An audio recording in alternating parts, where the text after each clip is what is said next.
ത്രിമൂർത്തികൾ പരബ്രഹ്മ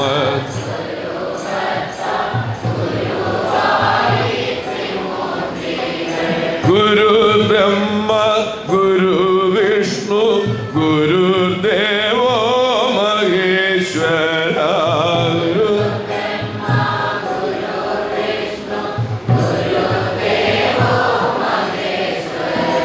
പരബ്രഹ്മ സ്വരൂപത്താൽ ഉരുവായി ത്രിമൂർത്തികൾ പരബ്രഹ്മ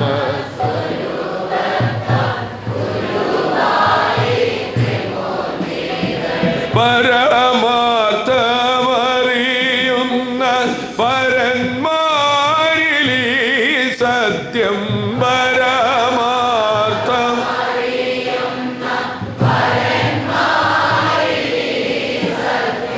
പകലു പോൽ തെളിയുന്നു ആനന്ദം കാണുന്നു പകലു പോൽ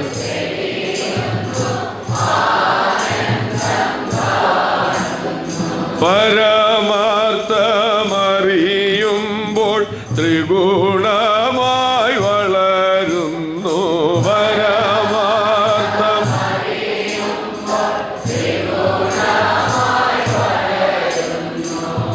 ത്രിഗുണത്താൽ ത്രിമൂർത്തികൾ ആത്മാവിലുദിക്കുന്നു ത്രിഗുണത്താൽ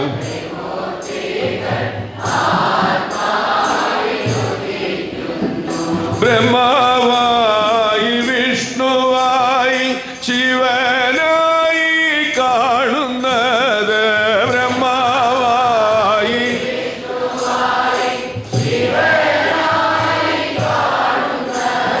പരബ്രഹ്മ സ്വരൂപന്റെ ത്രിഗുണങ്ങളാണല്ലോ പരബ്രഹ്മ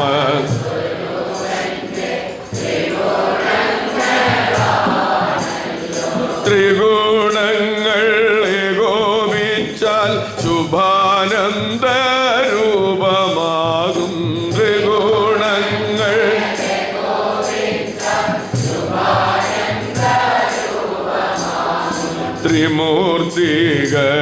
ത്രിമൂർത്തികളായവരിൽ അധിവസിച്ചാനന്ദിക്കും ത്രിമൂർത്തികൾ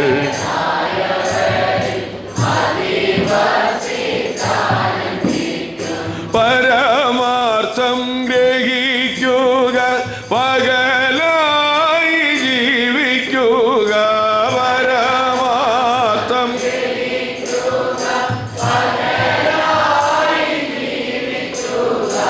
ശുഭാനന്ദ രൂപം നിന്റെ അകമേ കളിയാടട്ടെ ശുഭാനന്ദ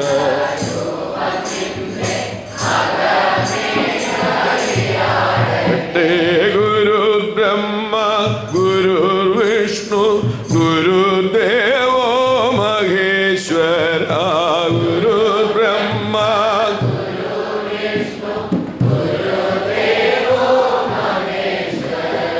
പരബ്രഹ്മ സ്വരൂപത്താൽ ഉരുവായി ത്രിമൂർത്തികൾ പരബ്രഹ്മ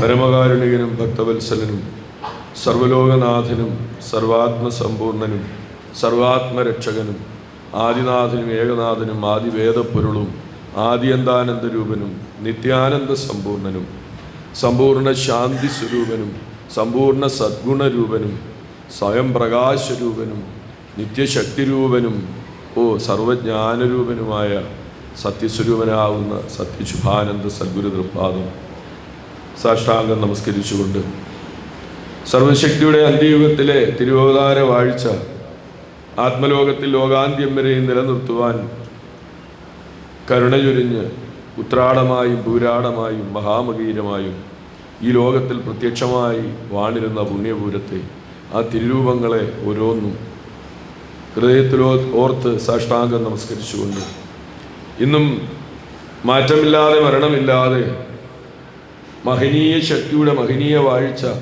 പ്രത്യക്ഷമായ ആത്മലോകത്തിൽ ഇതാ ഈ നിമിഷവും അനുഭവമാക്കിക്കൊണ്ട് നമ്മളോടുകൂടി വാഴുന്ന സത്യശുഭാനന്ദ ദേവാനന്ദ സത്യപാദം സാഷ്ടാംഗം നമസ്കരിച്ചുകൊണ്ട്, ആദർശ സത്യഗോപുരത്തെ വന്ദിച്ചുകൊണ്ട്, പുണ്യമാതാവിനെ വന്ദിച്ചുകൊണ്ട്, ഭഗവാന്റെ സന്യാസ പരമ്പരകൾക്കും ആചാര്യ പരമ്പരകൾക്കും പൂർവ്വസുഹൃതികൾക്കും ദൂതപരിവാരങ്ങൾക്കും ദേവീദേവന്മാർക്കും ഭഗവാന്റെ സർവഭക്തലോകങ്ങൾക്കും സർവ്വലോകങ്ങൾക്കും ഭഗവത് നാമത്തിൽ നമസ്കാരം അറിയിച്ചുകൊണ്ട് 143 പുണ്യപൂരം മഹാമഹോത്സവത്തിൻ്റെ 2ാം സുദിനം പരമഗുരുവിൻ്റെ മഹാകാരുണ്യത്തിലൂടെ ഈ ലോക കർമ്മങ്ങളിൽ വ്യാപൃതരായി ജീവിക്കുന്ന മർത്യജന്മങ്ങൾക്ക് ആലോക സുഖത്തെ ദാനം ചെയ്യുവാൻ തക്കവിധമുള്ള ആലോക കർമ്മങ്ങളെ നമ്മുടെ ജീവിതകർമ്മങ്ങളിലേക്ക് സംയോജിപ്പിച്ച് പരമാർത്ഥം തെളിയിക്കുവാനുള്ള പരമാത്മാവിൻ്റെ അത്യുന്നതമായ മഹാകടാക്ഷം, കാരുണ്യം മഹാപൂരത്തിലൂടെ ഇന്ന് 2ാം ദിനം നമ്മൾ അനുഭവിച്ചുകൊണ്ടിരിക്കുന്നു. സർവശക്തിയുടെ മഹാകാരുണ്യത്തിലൂടെ മഹാജന്മനക്ഷത്ര സ്തുതി വിവിധ ശാഖകളിൽ നിന്നും സദ്ഗുരുപാദാരവിന്ദങ്ങളിൽ ഒത്തുചേർന്ന് ഭക്തജനങ്ങൾ ആചരിക്കുന്നു. പൂരം ആത്മഘോഷമാക്കി മാറ്റുന്നു. ഈ മഹനീയമായ ഈ പുണ്യപൂരത്തിൻ്റെ അത്യുന്നതമായ അത്യുത്കൃഷ്ടമായ ദൈവകാരുണ്യം നിറഞ്ഞ ഈ സന്ദർഭത്തിൽ ശുഭാനന്ദ ജ്ഞാനാമൃത പാരായണം എന്ന മഹനീയ കർമ്മം നമുക്കായി അനുവദിച്ചു തന്ന സർവശക്തിയെ പ്രത്യേകം നന്ദിയോടുകൂടി, ആ മഹാകാരുണ്യത്തിന് പ്രത്യേകം നന്ദിയോടുകൂടി നമുക്ക് സ്തുതിക്കാം. ശുഭാനന്ദ ജ്ഞാനാമൃതം ഇവിടെ സ്വാമികൾ സൂചിപ്പിച്ചതുപോലെ അമൃതം അമരത്വം നൽകുന്നതാണ്, അമരത്വം നൽകുന്നതാണ്, അതിജീവനം നൽകുന്നതാണ്. ഒരു കാലത്ത് ദേവീദേവന്മാർ ദേവലോകവാസികൾ ശാപഗ്രസ്തരായപ്പോൾ കാലഗതി അവരെ സ്പർശിക്കാൻ തുടങ്ങിയപ്പോൾ, ജരാനരകൾ ബാധിക്കാൻ തുടങ്ങിയപ്പോൾ, ജനിമരണങ്ങൾ ബന്ധിക്കാൻ തുടങ്ങിയപ്പോൾ അതിന് പരിഹാരാർത്ഥം ത്രിമൂർത്തികൾ ഏകോപിച്ച് നിലനിന്നുകൊണ്ട് പരിഹാരം കണ്ടതാണ്. പാലാഴി കടഞ്ഞെടുക്കണം,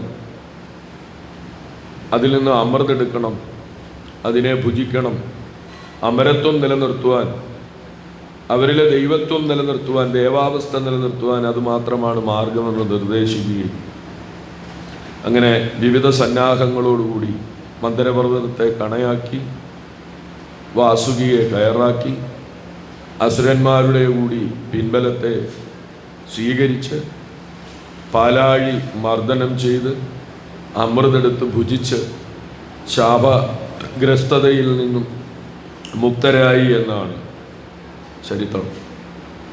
അങ്ങനെയുള്ള അതിനെയാണ് അമരത്വം നൽകുന്ന ആ വസ്തുവിനെയാണ് അമൃത് എന്ന് വിളിച്ചത്. അല്ല, അന്ത്യയുഗത്തിൽ നിഷ്കളങ്ക ജ്ഞാനഘടിയായി തിരുവതാരം ചെയ്ത സാക്ഷാൽ ജഗദീശ്വരൻ സൃഷ്ടാവ് ഈ ലോകത്തിൽ തൻ്റെ തിരുശരീര വാഴ്ചയിൽ നിലനിന്നുകൊണ്ട് 143 വർഷങ്ങളായി ഈ ലോകത്തിൽ ആരാലും തെളിയിക്കപ്പെട്ടിട്ടില്ലാത്ത, ആരാലും എഴുതപ്പെട്ടിട്ടില്ലാത്ത അത്യുന്നതമായ അതിശ്രേഷ്ഠമായ അറിവിനെ സർവശക്തി സർവദാ ആത്മലോകത്തിൻ്റെ രക്ഷയ്ക്ക് വേണ്ടി സർവദാ ഒഴുക്കിക്കൊണ്ടിരിക്കുന്നു. സർവശക്തി പുണ്യപൂരത്തിൽ ഉദയമായി തിരുശരീരത്തിൽ വാണിരുന്ന ആ വാഴ്ച കാലത്ത് ഭഗവാന്റെ 67, 68 തിരുവയസ്സിൽ സമ്പൂർണമായി മഹാശക്തി തീരുമാനിച്ചതാണ് തൻ്റെ ജ്ഞാനാമൃതങ്ങളെ ഉള്ളടക്കം ചെയ്ത് ആത്മലോകത്തിൻ്റെ മറവായ അറിവിനെ തെളിയിക്കുവാൻ, ആത്മലോകത്തെ ഉണർത്തുവാൻ, ആത്മപുനർജന്മം ആത്മാക്കളിൽ സംഭവ്യമാക്കുവാൻ. അപ്പോൾ അമൃതം എന്നിതിന് പറയാൻ കാരണം എന്താണ്? അമരത്വം നൽകുന്നതാണ്. ആത്മാവിനെ അമരത്വത്തിലേക്ക് വീണ്ടും ഉയർത്തുന്നതാണ് ഈ ജ്ഞാന അമൃതം. കലിയുഗത്തിൽ മർത്യജന്മങ്ങളിൽ ആത്മശക്തി മറഞ്ഞു കിടക്കുകയാണ്, മരണപ്പെട്ട് കിടക്കുകയാണ്. ഈ നരകലോകമാണ്, ഈ നരകത്തിൻ്റെ അവസ്ഥകളാണ്, വ്യവസ്ഥകളാണ്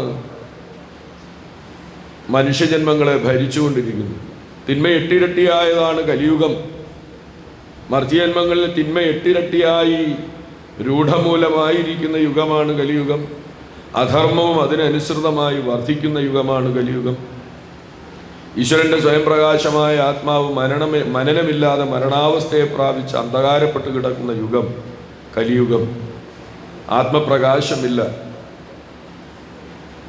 ആത്മാവിനെ അങ്ങനെ പുനർജനിപ്പിക്കുവാൻ, മർത്യജന്മങ്ങളിൽ ഈ ആത്മശക്തിയെ ഉണർത്തുവാൻ, ഈ ആത്മശക്തിയിലൂടെ സൽക്കർമ്മ വഴികളിലൂടെ വളർത്തുവാൻ ഈ ആളുകൾ വരും, കയറും, പോകും. ഇരിക്കുന്നവർ ശ്രദ്ധിക്കുക. വരുന്നവരെ നോക്കി പോകുന്നവരെ നോക്കി ഇരിക്കരുത്. അലക്ഷ്യമായി ഇതിനകത്തൊരു കാരണവശാലും ഇരിക്കരുത്. ആവശ്യം കഴിഞ്ഞാൽ ഇത്ര ആളും മതി, സമയത്ത് വന്നവർ മതി, കുറ്റി എട്ടാലും കുഴപ്പമൊന്നുമില്ല. അതുകൊണ്ട് വെളിയിൽ നിന്ന് കേട്ടോളൂ. അലക്ഷ്യം ഒരു കാരണവശാലും ഉണ്ടാക്കുന്നു.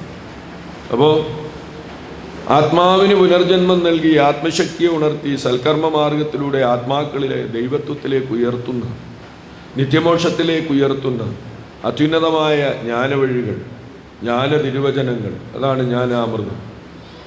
ഈ മനനമില്ലാതെ മരണപ്പെട്ട അന്ധകാരാവസ്ഥയിൽ കിടക്കുന്ന മനുഷ്യജന്മങ്ങളെ ജ്ഞാനം കൊണ്ട് ഉണർത്തുകയാണ് ജ്ഞാനസൂര്യൻ വന്ന്.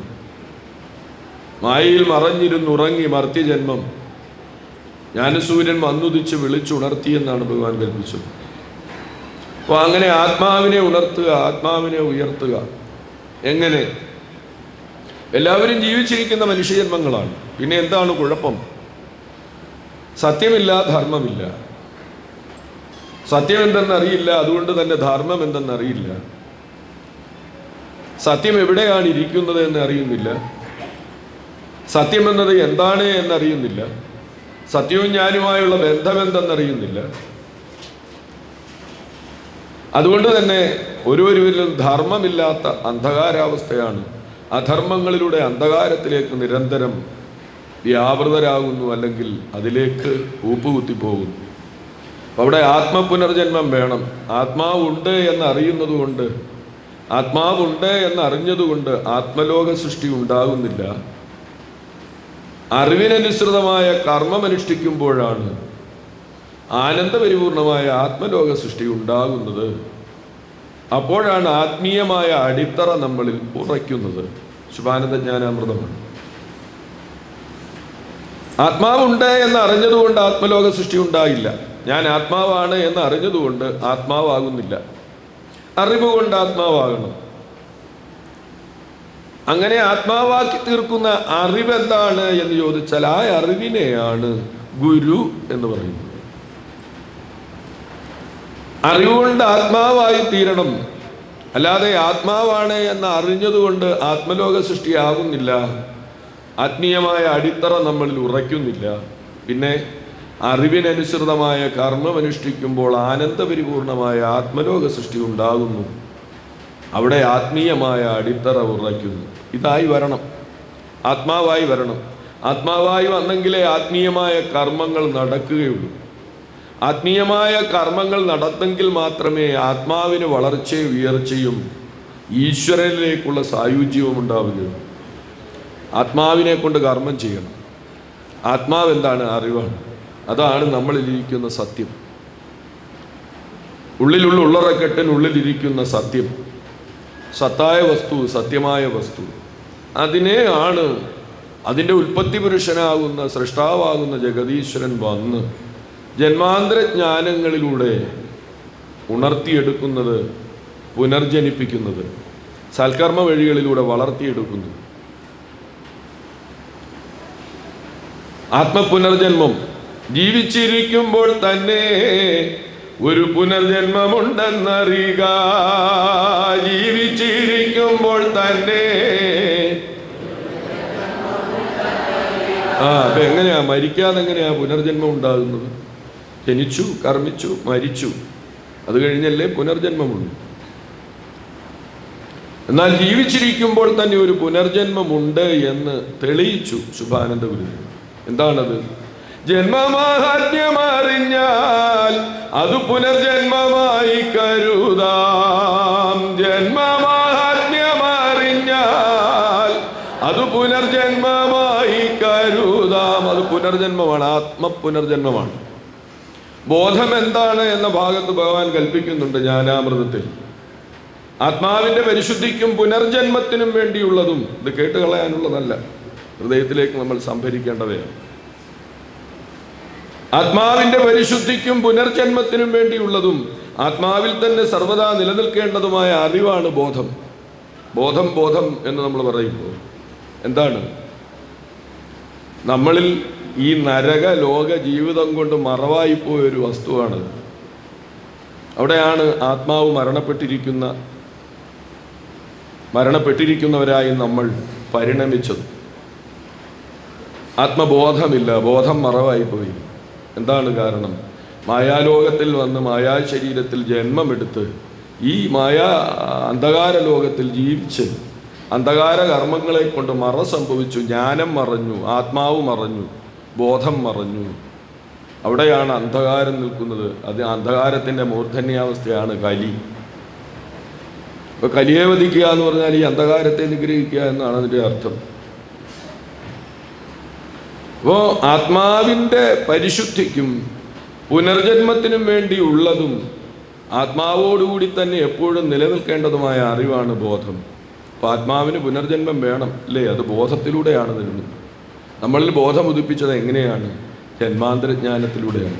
ജന്മാന്തരജ്ഞാനം നൽകാൻ ജന്മി വന്നല്ലോ, ജന്മാന്തരജ്ഞാനം നൽകാൻ ജന്മി വന്നല്ലോ, ജന്മപാപം കർമ്മദോഷം തീർത്തു രക്ഷിപ്പാൻ. അങ്ങനെ ജന്മാന്തരജ്ഞാനത്തിലൂടെ ജന്മപാപവും കർമ്മദോഷവും തീർത്ത് രക്ഷിപ്പാനാണ് ജന്മിയാകുന്ന സദ്ഗുരുനാഥൻ ഈ ലോകത്തിലേക്ക് തിരോധാരമായി വന്നത്. ഇവിടെ നമ്മളെ ബോധ്യപ്പെടുത്തിയത് എന്താണ്? ജന്മാന്തരജ്ഞാനത്തിലൂടെ നമ്മുടെ ജന്മമാഹാത്മ്യത്തെയാണ് ബോധ്യപ്പെടുത്തിയത്. നമ്മൾ ആരാണെന്ന് ബോധ്യപ്പെടുത്തി, നമ്മൾ ആത്മാവാണെന്ന് ബോധ്യപ്പെടുത്തി, ആത്മാവെന്നാൽ എന്താണെന്ന് ബോധ്യപ്പെടുത്തി, ആത്മാവിൻ്റെ ഉത്ഭവം എവിടെ നിന്നാണെന്ന് ബോധ്യപ്പെടുത്തി, ആത്മാവ് ഉണ്ടായത് എങ്ങനെയാണെന്ന് ബോധ്യപ്പെടുത്തി, ആത്മാവ് ലോകത്തിൽ വന്നതെന്തിനാണെന്ന് ബോധ്യപ്പെടുത്തി, മർത്യജന്മങ്ങൾക്കുള്ളിലേക്ക് ഇത് എങ്ങനെ പ്രവേശിച്ചു എന്ന് ബോധ്യപ്പെടുത്തി. ഇനി മർത്യജന്മങ്ങളിൽ നിന്നുകൊണ്ട് എപ്രകാരം ഈ ആത്മീയ കർമ്മങ്ങൾ നടത്തണമെന്ന് ബോധ്യപ്പെടുത്തി. അങ്ങനെ നടത്തിയാൽ, ആത്മീയ കർമ്മങ്ങൾ നടത്തിയാൽ, ആത്മനാഥൻ്റെ ആത്മജ്ഞാനം ഗ്രഹിച്ച് ആത്മീയ കർമ്മങ്ങളിലൂടെ ജീവിച്ചാൽ നമ്മൾ ഗുരുരൂപത്തിലേക്ക് ലയിക്കുന്നതും അത് എപ്രകാരമാണെന്നും അതിൻ്റെ അനുഭവസ്ഥത എന്താണെന്നും ബോധ്യപ്പെടുത്തി. അങ്ങനെ നരന്മാരെ നാമസങ്കീർത്തനമാക്കി തീർക്കുവാനുള്ള എല്ലാ ജ്ഞാനവഴികളെയും കർമ്മവഴികളെയും കലിയുഗത്തിൽ അവതാരമായി വന്ന് അനുഭവമാക്കി ഗുരുനാഥൻ. അപ്പോൾ എല്ലാം അറിവാണ്, ആത്മാവ് അറിവാണ്. ഈ പ്രകൃതി ലോകം അറിവിൽ നിന്നാണ്. ഈ സർവ്വതും സഞ്ചരിക്കുന്നത്, പ്രവർത്തിക്കുന്നത് അറിവിൽ കൂടിയാണ്. അറിവല്ലാതെ ഒന്നുമില്ല, അറിവില്ലാതെ ഒന്നുമില്ല. ഇവിടെ 6-ാം തിരുവുത്സവത്തിന് ഗുരുശിഷ്യബന്ധം എന്നൊരു സെമിനാർ ഭഗവാൻ നമുക്കായി ദാനം ചെയ്തിട്ടുണ്ട്. നമ്മൾ ഇന്ന് ശുഭാനന്ദ ജ്ഞാനാമൃതത്തിൽ പാരായണം ചെയ്യുന്നത് ഗുരു എന്ന ഭാഗമാണ്. ശുഭാനന്ദ ജ്ഞാനാമൃതത്തിലെ ഗുരു എന്ന ഭാഗമാണ്. അപ്പോൾ എല്ലാം അറിവാണ്, എല്ലാം അറിവിൽ നിന്നാണ്. അറിവോടുകൂടി ചിന്തിച്ചാൽ എല്ലാത്തിലുമായ അറിവുണ്ടെന്ന് കാണാം. എല്ലാം ഒരറിവാണെന്ന് കാണാം. ആ അറിവല്ലാതെയും ആ അറിവില്ലാതെയും ഒന്നുമില്ലെന്ന് കാണാം. ആത്മാവ് അറിവാണ്, ഗുരുവും അറിവാണ്. അങ്ങനെയെങ്കിൽ ആത്മാവും പരമാത്മാവായ ഗുരുവും തമ്മിലുള്ള അറിവിൻ്റെ അവസ്ഥാന്തരം എന്താണ്? എല്ലാ ആത്മാവും ഗുരുവല്ല. ഗുരുവും അറിവാണ്, ആത്മാവും അറിവാണ്. ആത്മാവും ഗുരുവും തങ്ങളിൽ എന്താണ് വ്യത്യാസം? ഗുരു എന്നത് രൂപാന്തരപ്പെടുത്തുന്ന അറിവാണ് അല്ലേ? ജന്മാന്തരജ്ഞാനത്തിലൂടെ നമ്മുടെ ജന്മമാഹാത്മ്യം ബോധ്യപ്പെടുത്തി, നമ്മളിലെ ആത്മശക്തിയെ ഉണർത്തി ഉയർത്തി, ആത്മരൂപത്തെ നമ്മളിൽ അനുഭവപ്പെടുത്തി. അങ്ങനെ ആലോകജ്ഞാനം കൊണ്ട്, പരമാർത്ഥജ്ഞാനം കൊണ്ട്, പരമാത്മജ്ഞാനം കൊണ്ട് പരന്മാരിൽ ആത്മരൂപത്തെ രൂപാന്തരപ്പെടുത്തുന്ന അറിവാണ് ഗുരു. രൂപാന്തരപ്പെട്ട അറിവ് ശിഷ്യൻ. രണ്ടും അറിവാണ്. രൂപാന്തരപ്പെടുത്തിയ അറിവ് അല്ലെങ്കിൽ രൂപാന്തരപ്പെടുത്തുന്ന അറിവ് ഗുരു, രൂപാന്തരപ്പെട്ട അറിവ് ശിഷ്യൻ. ഗുരു എന്നാൽ എന്തെന്ന് അനേകായിരം കീർത്തനങ്ങളുടെ സർവശക്തി നമുക്ക് വെളിവാക്കി തന്നിട്ടുണ്ട്. നമ്മളിവിടെ ആരംഭത്തിൽ കീർത്തിച്ചതും അപ്രകാരം ഒരു കീർത്തനമാണ്. ഗുരുർബ്രഹ്മ ഗുരുർവിഷ്ണു ഗുരുർദേവോ മഹേശ്വര. ഗുരുർബ്രഹ്മ ഗുരുർവിഷ്ണു പരബ്രഹ്മ സ്വരൂപത്താൽ ഉരുവായി ത്രിമൂർത്തികൾ.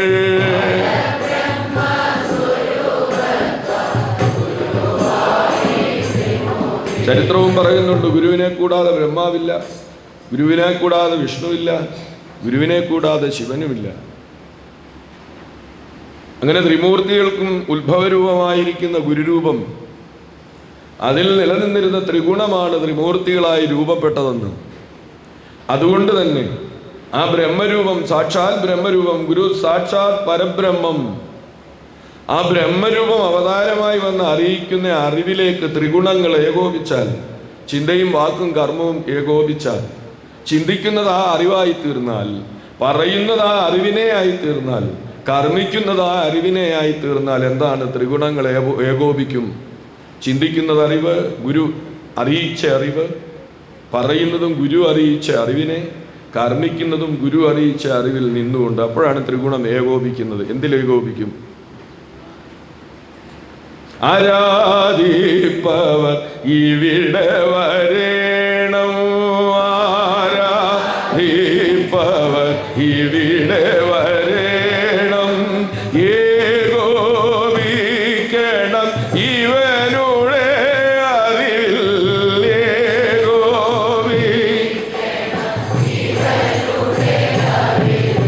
അപ്പോ ത്രിഗുണത്തിൽ നിന്നാണ് പ്രപഞ്ച സൃഷ്ടി ഉണ്ടായിരിക്കുന്നത്.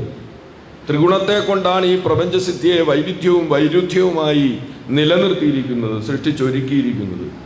അതേ ത്രിഗുണം മർത്യന്മങ്ങൾ ചിന്തയായും വാക്കായും പ്രവൃത്തിയായും നിലനിർത്തിയിരിക്കുന്നു. മനസ്സാ വാച കർമ്മണ എന്ന് നമ്മളെപ്പോഴും പറയുന്നു.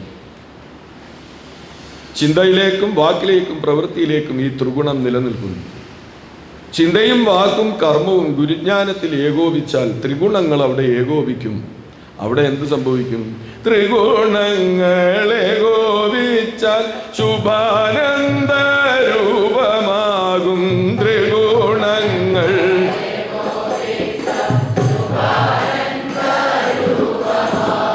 ത്രിമൂർത്തികളായവരിൽ അധിവസിച്ചാനന്ദിക്കും. ത്രിമൂർത്തികൾ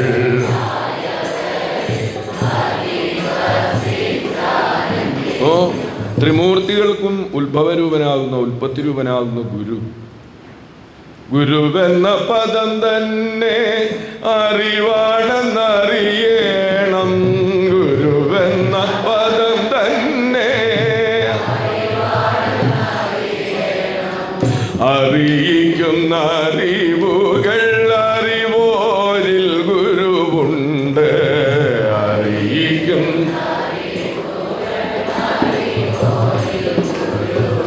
അങ്ങനെ അങ്ങനെ അങ്ങനെ സൃഷ്ടാവാകുന്ന ജഗദീശ്വരൻ സദ്ഗുരുവായി അവതരിച്ച് സർവത്തിൻ്റെ ഉടമസ്ഥനും ഉൽപ്പത്തികർത്താവുമാകുന്ന ആദിനാഥൻ സദ്ഗുരുവായി ഈ കലിയുഗത്തിൽ ശുഭാനന്ദനാമത്തിൽ തിരോധാരം ചെയ്ത് തിരുശരീരങ്ങളെ മാറി മാറി സ്വീകരിച്ചുകൊണ്ട് ആത്മലോകത്തിലേക്ക് അങ്ങനെ ഗുരു എന്താണെന്ന് വെളിപ്പെടുത്തി വെളിപ്പെടുത്തി വെളിപ്പെടുത്തി വെളിപ്പെടുത്തി പിന്നെ എവിടെ എത്തിച്ചു?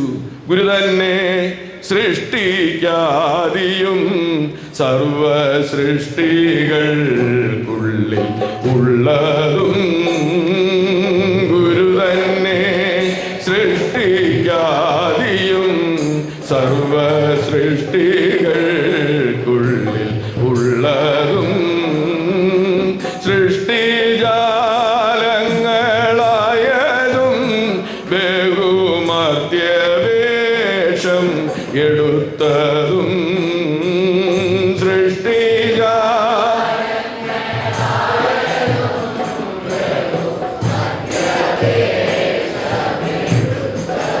സൃഷ്ടിക്ക് മുമ്പുണ്ടായിരുന്നതും സൃഷ്ടിക്ക് ആദിയായി വന്നതും സർവ്വ സൃഷ്ടികളായതും സർവ്വ സൃഷ്ടികൾക്കുള്ളിലായി വാഴുന്നതും ഗുരുവാണ് എന്ന പരമാർത്ഥത്തിൽ നമ്മളെ കൊണ്ടുചെന്ന് എത്തിച്ചു. ഭഗവാൻ തൻ്റെ അത്യുത്കൃഷ്ടമായ പരമാർത്ഥ ജ്ഞാനത്തിലൂടെ അപ്രകാരം സർവമനുഷ്യജന്മങ്ങളെയും ഉൽപ്പത്തി രൂപമാകുന്ന സദ്ഗുരു രൂപത്തിലേക്ക് രൂപാന്തരപ്പെടുത്തുന്ന അറിവാകുന്ന ഗുരു, സർവത്തിനും അറിവായി നിൽക്കുന്ന ഗുരു, സർവത്തിനും കാരണഭൂതമായി നിൽക്കുന്ന ഗുരു, സർവത്തിൻ്റെ ഉടമസ്ഥനും രക്ഷകനുമാകുന്ന ഗുരു കലിയുഗത്തിൽ പ്രത്യക്ഷമായി നിന്നുകൊണ്ട് അവതരിപ്പിച്ച തൻ്റെ അനുഭവജ്ഞാനമാകുന്ന തിരുഹൃദയ സ്വർഗം, അത് കനിഞ്ഞു ദാനം ചെയ്ത ശുഭാനന്ദ ജ്ഞാന അമൃതം, അതിലെ ഗുരു എന്ന പദത്തെയാണ് അധ്യായമായി നമുക്ക് പാരായണം ചെയ്യാൻ മഹാശക്തി അനുവദിച്ചു തന്നിരിക്കുന്നു. വായിക്കുകയാണ്. അജ്ഞാനത്തിമിരം മൂലം ഉൾക്കണ്ണിൻ്റെ കാഴ്ച മൂടിപ്പോയിരിക്കുന്ന മൂഢാത്മാക്കൾക്ക് പരമാത്മാവായ പരമഗുരുവിൽ നിന്നും മറമാറ്റുന്ന അറിവ് ലഭിച്ചാൽ മാത്രമേ ആ അറിവിൻ്റെ വെളിച്ചത്തിൽ കൂടി ഗുരുദർശനം, അതായത് ഈശ്വര ദർശനം കിട്ടുകയുള്ളൂ. അജ്ഞാനത്തിമിരം മൂലം ഉൾക്കണ്ണിൻ്റെ കാഴ്ച മൂടിപ്പോയിരിക്കുന്ന മൂഢാത്മാക്കൾക്ക്, എന്താണ് അജ്ഞാനമാവുന്ന തിമിരം? അജ്ഞാനം അത് കൂരിരുട്ടാണ്.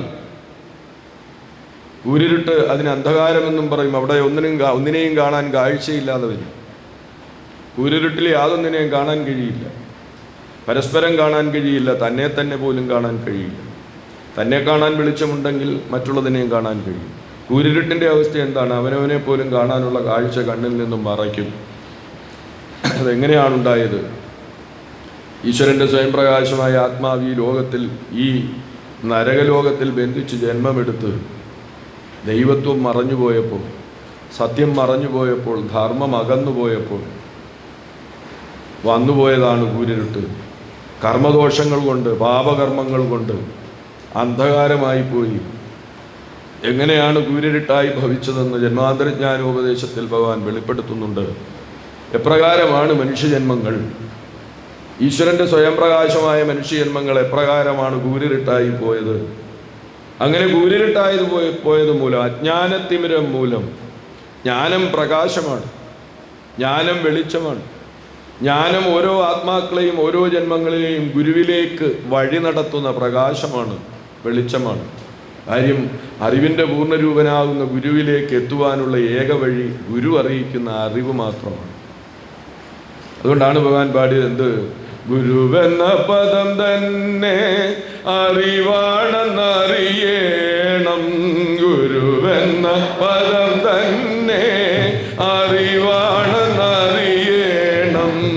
അറിയിക്കുന്ന അറിവുകൾ അറിവോരിൽ ഗുരുവുണ്ട്, അറിയിക്കും അറിവുകൾ അറിവോരിൽ ഗുരുവുണ്ട്. ഗുരു അറിയിക്കുന്ന അറിവ് ആരറിയുന്നു? ആ അറിവ് അവരെ ഗുരുവിലേക്ക് എത്തിക്കുവാനുള്ള വഴിയായി, വെളിച്ചമായി, പ്രകാശമായി നിലനിൽക്കും. ആ അറിവിനെ സ്വീകരിക്കുന്നവർക്ക്, ആ അറിവിനെ തന്നിൽ തന്നെ നിലനിർത്തിക്കൊണ്ട് കർമ്മിപ്പവർക്ക് ഗുരുരൂപത്തെ അകതാരിൽ തെളിഞ്ഞു കാണുവാനുള്ള ഉൾക്കാഴ്ച ലഭിക്കും. അപ്പോൾ ഗുരു അറിയിക്കുന്ന അറിവ് കൊണ്ടല്ലാതെ അജ്ഞാനത്തിമിരം മാറ്റാനോ ഗുരുരൂപത്തെ കാണാനോ യാതൊരു വിധമായ മാർഗം വേറെയില്ല. അപ്പോൾ അജ്ഞാനത്തിമിരം മൂലം ഉൾക്കണ്ണിൻ്റെ കാഴ്ച മൂടി. ഉൾക്കണ്ണ് തെളിയിക്കുവാനുള്ള മാർഗം എന്താണെന്ന് ഭഗവാൻ കൽപ്പിച്ചിട്ടുണ്ട്. സത്യവും ധർമ്മവും പൂർത്തീകരിച്ച് കഴിയുമ്പോഴാണ് സത്യം അത് സദ്ഗുരു രൂപമാണ്, അത് ബ്രഹ്മജ്ഞാന രൂപമാണ്, സർവത്തെയും സൃഷ്ടിപ്പാനുണ്ടായ അറിവാണ്. അതാണ് സത്യം. ധർമ്മം ആ അറിവിനെ വെച്ച് സർവത്തെയും സൃഷ്ടിച്ച പ്രകാരം മറ്റുള്ളവരിലേക്ക് വെളിപ്പെടുത്തുന്നതാണ് ധർമ്മം. സത്യത്തിലേക്ക് ഓരോ ആത്മാവിനെയും എത്തിക്കുവാൻ നിഷ്കളങ്കമായി നിന്ന് കർമ്മിക്കുന്ന കർമ്മമാണ് ധർമ്മം. അങ്ങനെ സത്യവും ധർമ്മവും പൂർത്തീകരിക്കുമ്പോഴാണ് ഹൃദയമാകുന്ന കണ്ണു തുറക്കുന്നത്, മായാമറ മാറിപ്പോകുന്നു. അപ്പോൾ സത്യവും ധർമ്മവും ഇല്ലാത്തത് കൊണ്ടാണ് എന്തായിപ്പോയത്? ഉൾക്കണ്ണ് മറഞ്ഞു പോയത്. അത് മായത്തിമിരം കൊണ്ടാണ് സംഭവിച്ചത്. അജ്ഞാനത്തിമിരം മൂലം ഉൾക്കണ്ണിൻ്റെ കാഴ്ച മൂടിപ്പോയിരിക്കുന്ന മൂഢാത്മാക്കൾക്ക് പരമാത്മാവായ പരമഗുരുവിൽ നിന്നും മറമാറ്റുന്ന അറിവ് ലഭിച്ചാൽ മാത്രമേ ആ അറിവിൻ്റെ വെളിച്ചത്തിൽ കൂടി ഗുരുദർശനം അഥവാ ഈശ്വര ദർശനം കിട്ടുകയുള്ളൂ. ഗുരുവിൻ്റെ അറിവാകുന്ന മറമാറ്റുന്ന അറിവ് മായത്തിമിരം കൊണ്ട് ഉൾക്കണ്ണ് മറഞ്ഞുപോയ മർത്യജന്മങ്ങളിലേക്ക് ലഭിച്ചെങ്കിൽ മാത്രമേ ആ ജ്ഞാനമാർഗത്തിലൂടെ, ആ ജ്ഞാനത്തിലൂടെ ഗുരുദർശനം അതായത് ഈശ്വര ദർശനം കിട്ടുകയുള്ളൂ. ദുഃഖം വരുമ്പോൾ ഗുരുവിനെ ആശ്രയിച്ചാൽ ഉടൻ ആശ്വാസം തരുവാൻ ഗുരു നിന്റെ ഹൃദയത്തിൽ വന്നല്ലയോ രക്ഷിക്കേണ്ടത്. ഹൃദയത്തെ അശുദ്ധമാക്കിയാൽ ശുദ്ധരൂപനായ ഞാൻ എങ്ങനെ അശുദ്ധിയിൽ വരും? ശുദ്ധവൃത്തി വരുത്തി ഹൃദയവും